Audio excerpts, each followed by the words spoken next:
बीडचे संतोष देशमुख हत्या प्रकरणामध्ये सध्या नवनवे वळण पाहायला मिळत आहे। यासोबतच आता मनोज जरांगेने पुन्हा एकदा धनंजय मुंडेंवर निशाणा साधला आणि धनंजय मुंडेची टोळी जी आहे ती जातीय तेढ निर्माण करण्याचं काम करत आहे अशा पद्धतीचा आरोप जो आहे तो त्यांनी केलेला आहे। या सगळ्या संदर्भात आपल्यासोबत बोलण्यासाठी जे आहे राष्ट्रीय ओबीसी महासंघाचे राष्ट्रीय अध्यक्ष बबनराव तायवाडे सर आहे।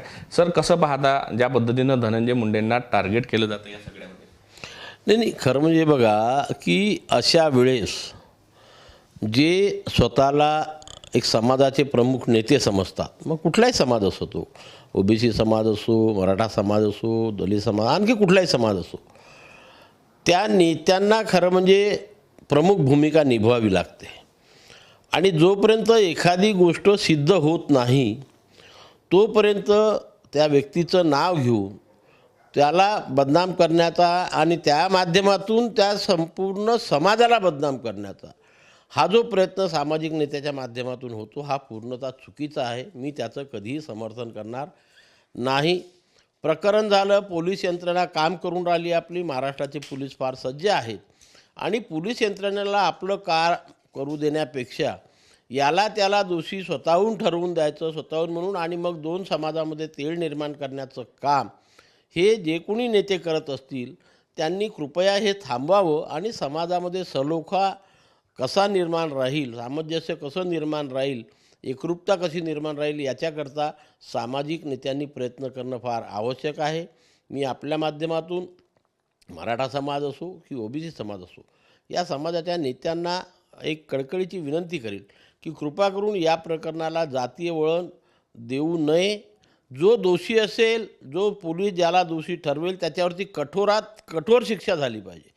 मी त्याच्या हे नाही आहे, बिलकुल त्याला फाशी द्या, जन्मठेप द्या, आणखी काय द्यायचं ते द्या, परंतु तो व्यक्ती दोषी ठरला नसताना स्वतःहून त्या व्यक्तीला दोषी ठरवणं आणि त्याच्या माध्यमातून संपूर्ण समाजाला बदनाम करण्याचा प्रयत्न जो केला जात आहे त्याचा आम्ही निषेध करतो आणि अशा प्रकारचं कृत्य हे आम्ही याचं समर्थन आम्ही कधीही करणार नाही।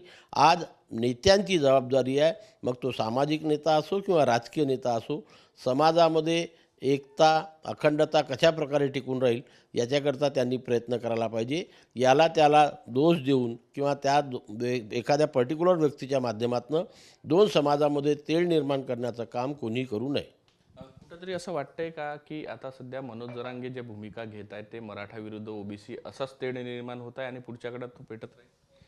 नाही, शंका येतेच त्यामुळे, कारण काल त्यांनी जे स्टेटमेंट केलेलं आहे की बा हे जे जातीय दंगल होत आहे त्याला कोण दोषी आहे, कोण, तुम्ही स्वतः शोधून काढा ना कोण दोषी आहे, दुसऱ्याला कशाला प्रश्न विचारता। आपण जर शांत राहिलो आणि समाजाला प्रत्येक योग्य ते मार्गदर्शन केलं आणि सत्य परिस्थिती जर आम्ही समाजापुढे आणली तर कुठल्याही समाजामध्ये तेढ निर्माण होणार नाही। पण आपणच जर अशा प्रकारचे वक्तव्य केले, स्टेटमेंट दिले तर समाज तुमच्यावरती विश्वास ठेवतो आणि मग समाजसुद्धा त्याच्यामध्ये समावेश होतो, तो सहभाग घेत असतो आणि म्हणून जातीय तेढ निर्माण होत असते।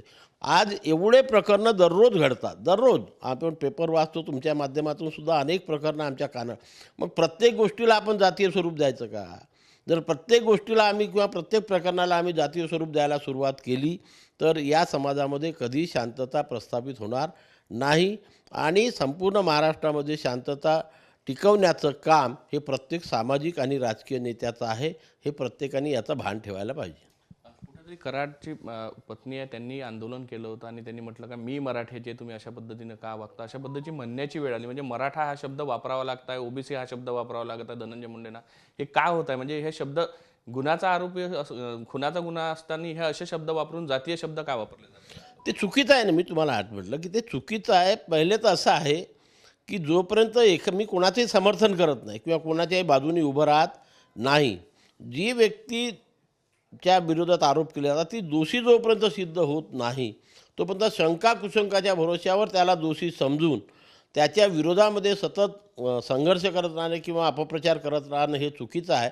आणि मग कसं असते, एखाद्या सामाजिक नेत्यांनी एखादी ॲक्शन घेतली की साहजिकच त्याच्यावरती रिॲक्शन दुसऱ्या समाजाकडनं होत असते, म्हणून याला सामाजिक वळण देण्याचं काम कोणी करू नका। वैयक्तिक काय तुमचं ते हे करा, परंतु जेव्हा एखाद्या समाजाकडनं चुकीच्या प्रकारे ॲक्शन घेण्याचा प्रयत्न होता त्याच्यावरती रिॲक्शन दुसऱ्या समाजाला घ्यावीच लागते आणि म्हणून प्रत्येक प्रकरणाला जातीय किंवा सामाजिक वळण देऊन दोन समाजामध्ये तेढ निर्माण करण्याचं काम जे सध्या काही ठिकाणी होत असते त्याचा मी निषेध करतो आणि सर्व समाजाच्या सामाजिक नेत्यांना पुन्हा एकदा आपल्या माध्यमातून अपील करतो की आपण शांततेने समाजाला मार्गदर्शन करावं व या पुरोगामी महाराष्ट्रामध्ये शांतता कशी टिकून राहील, दोन समाजामध्ये ऐक्य कसं टिकून राहील याच्याकरता त्यांनी प्रयत्न करावे. मनोज जरांगेंना काय सल्ला द्याल? कारण त्यांनीच म्हटलंय तेढ निर्माण करताय, त्याच्यामुळे तेढ ते निर्माण करताय की धनंजय मुंडेच्या टोळ्या निर्माण करताय?